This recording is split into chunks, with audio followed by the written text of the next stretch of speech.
আপনি সহযোগিতা করতে পারবেন মানে আমি মোহাম্মদ মাসুদ রানা, রানা রূপে বাদশাহ, রাজমিস্ত্রি। আমি নরসিংদী থাকি। আমার টাকা তোলার সাথে সাথে আপনি কাটালেন, আর আপনাকে আমি বাকি পাওনা তুলে দিয়ে তারপরে আমি ব্যালেন্স করে কথা বলি, আমার মায়ের সঙ্গে কথা বলি। কেন টাকা পাই না আমি? এর কারণ কি? কেন দেওয়া হবে না আমাকে? আমি কিছু সুস্থ না টাকা সমস্যাই তো। Any problem, don't disturb, okay understand. আপনি যখন লোন লাগবে তখন লোন দিবেন এই নাম্বারে। আমার মার সঙ্গে কথা বলতে হয়, আমি লোন ক্লিয়ার করি। তো আমাকে লোন দিবেন না কেন?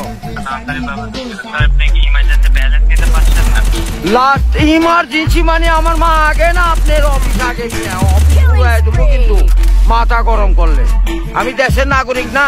যখন আমি ব্যালেন্স আপনার থেকে লোন চাবো, চাওয়া মাত্র এই নাম্বারে দিবেন। তো ইংলিশ বুঝি না, ইংলিশ কোন মানে? এই আমার সাথে ইংলিশ বলেন কেন? বাংলাতে কথা বলবেন। আপনি বাংলাদেশের নাগরিক না। আর এই সোলপল দয়া করে এই মোবাইলে টাকা পড়ছে আপনার সঙ্গে কথা বলার জন্য। ইংলিশ বলবেন না আমার সাথে। মোহাম্মদ মাসুদ রানা ওরফে বাদশাহ, নাম মনে রাখেন। ভোটার আইডেন্টি কার্ডে যায় বলেন আমি কে।